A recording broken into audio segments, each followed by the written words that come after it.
President Obama has announced that a national security team he wants for his second term, and bruising confirmation battles are shaping up over several picks, especially former Senator Chuck Hagel for Secretary of Defense.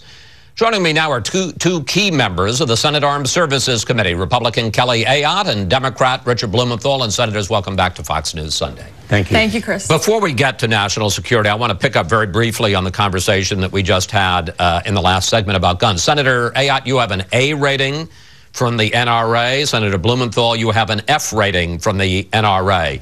When you look at the ideas that Vice President Biden is talking about and that he's going to submit to the president on Tuesday, I want to ask you both what you can support. For instance, Senator Ayotte, can you support the idea of universal background checks? Chris, let me just say, I think it would be important that we have a thoughtful discussion about this. We haven't talked, I didn't hear a lot of discussion this morning with your prior guests about also our mental health system. My background before serving in the Senate, I was a homicide prosecutor. So I do come at it from a perspective that taking away the rights of law-abiding citizens is not going to stop a deranged individual or a criminal. That said, should we look at improving our background check system? I'm willing to listen to what proposals come forward on that.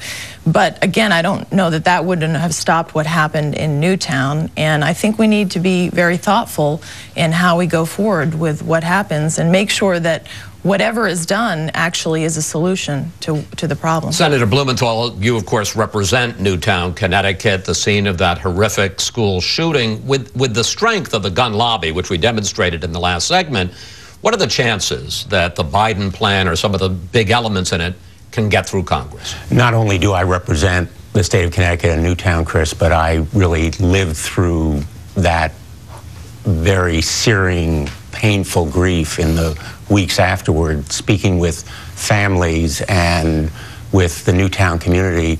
And anyone who lived through that period of time has been changed. And I think the nation has been transformed in the debate and the discussion and conversation we're having about gun violence prevention now. I think the nation is ready for more thorough background checks so that we cover the 40% that now are not covered. I think the nation is ready for a ban on assault weapons and high-capacity magazines.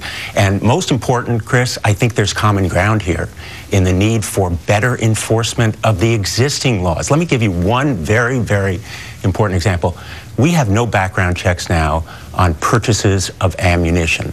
It is against the law for a fugitive, a felon, a deranged person, someone seriously mentally ill, someone under a court order for domestic violence abuse to purchase ammunition and firearms. But there are no background checks on purchase of ammunition. So someone can walk into a Walmart, buy a shopping cart full of ammunition, walk out, pay, no questions asked. That's why I have proposed that we have background checks, not only on firearms purchases, but also ammunition, and prohibit the Teflon-tipped and incendiary bullets. I think the bullets, along with the firearms, are what we need to focus on.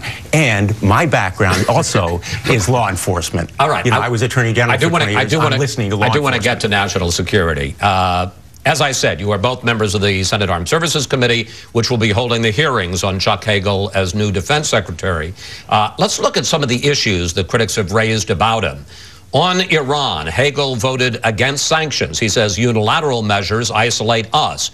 He opposed naming the Revolutionary Guards as terrorists because he says President Bush might have used that as cover for a military attack. On Israel, Hagel said the U.S. should talk to Hamas.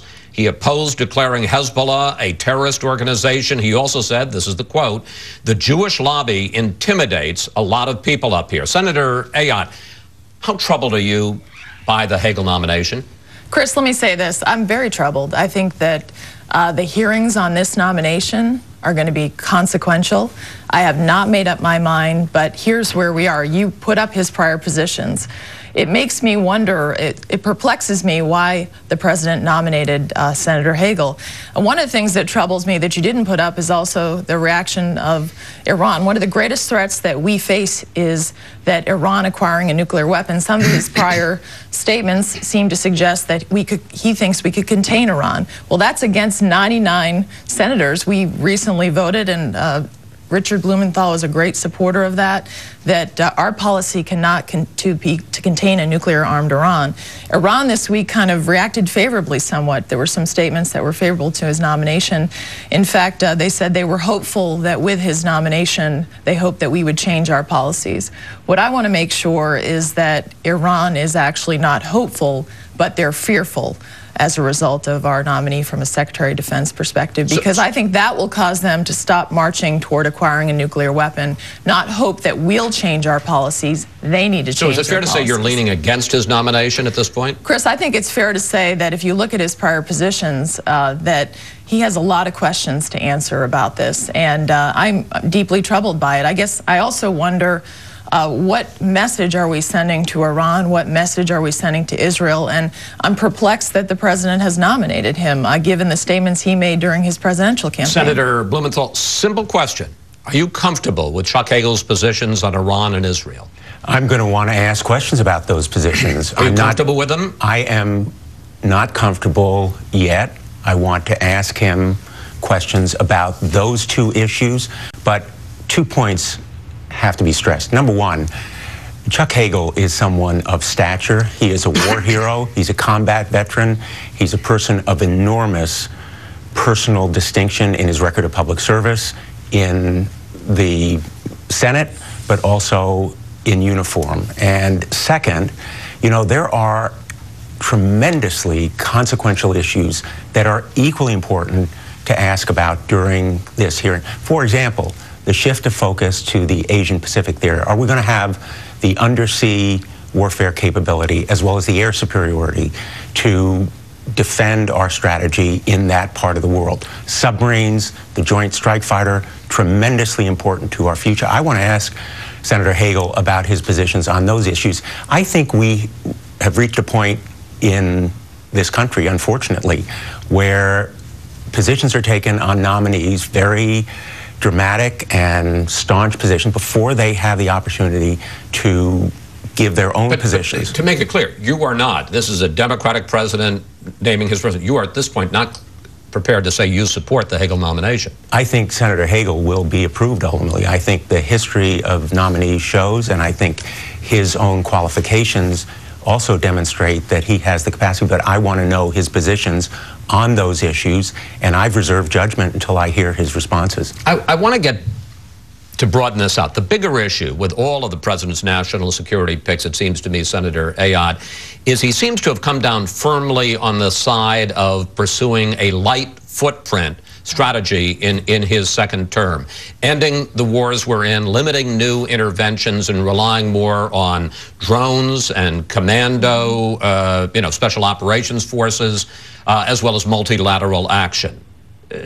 As you look at that, are you comfortable with that as a foreign policy approach? Well, I'm concerned, Chris, about what this says.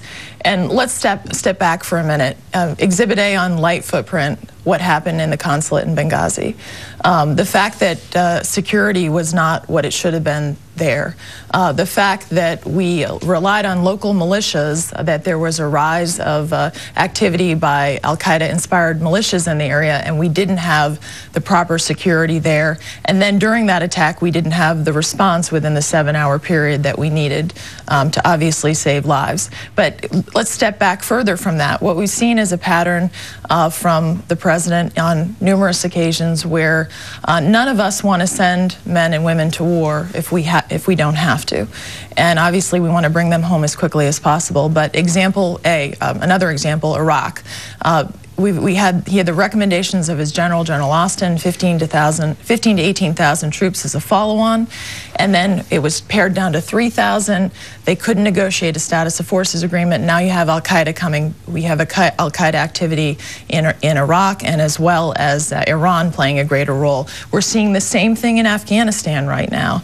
The problem is that the light footprint, if you don't leave the proper follow-on in Afghanistan, and we've seen a pattern of where he wants to withdraw during the fighting season, during the election season, when no military commander recommended it. We're seeing the same thing now with the recent discussions with President Karzai.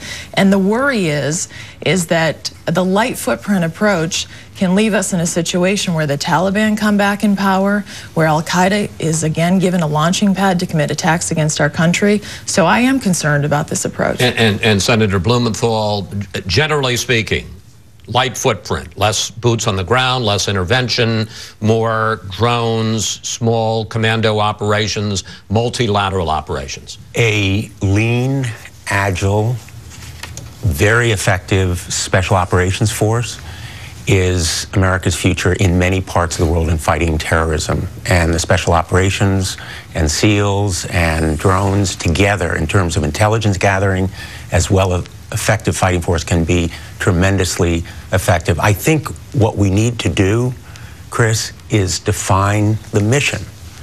And that will in turn determine the size of the footprint. For example, in Afghanistan, counterterrorism, fighting special operations as well as training will require some footprint on the ground. The question is how many? And I think Kelly Ayotte is absolutely right to be focused on these issues. By the way, we've worked together on a very bipartisan way.